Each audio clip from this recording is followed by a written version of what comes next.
Hi అండి, అందరికీ నమస్తే అండి. నేనండి మీ కుమారిని. నేనుండే కర్రీ ఏంటంటే కోడిగుడ్లండి.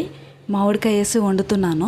చాలా అంటే చాలా బాగుంటుంది. పిల్లలకి చాలా ఇష్టంగా తింటారు. కొంచెం పుల్ల పుల్లగా ఎగ్ కర్రీని. అది ఎలా చేస్తున్నానో ఇప్పుడు మీకు చూపిస్తున్నాను. జాగ్రత్తగా చూసి మీరు కూడా మీ పిల్లలకి ట్రై చేయండి ఫ్రెండ్స్. చాలా అంటే చాలా బాగుంటుంది. ఈ వంట చూసి నచ్చిన వాళ్ళు కామెంట్ బాక్స్లో కామెంట్ చేయండి. కొత్తగా చూసేవాళ్ళు ఛానల్ని సబ్స్క్రైబ్ చేసుకోండి friends. Thank you so much.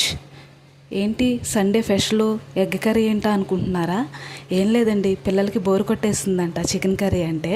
Chicken వద్దమ్మా ఎగ్ కర్రీ చెయ్యి, చాలా రోజులు అవుతుంది అని చెప్పారు. సో అందుకనే నేను ఇంక ఇవాళ ఎగ్ కర్రీ పెట్టానండి సండే స్పెషల్గా. నేను దగ్గరగా వండి ఎగ్ కర్రీ 5-6 నెలలు అవుతుంది. పిల్లలు ఇంకా చెయ్యమ్మా చాలా రోజులు అవుతుంది అని అంటే ఈరోజు సండే స్పెషల్గా ఆ కర్రీ వండానండి. Thank you, bye.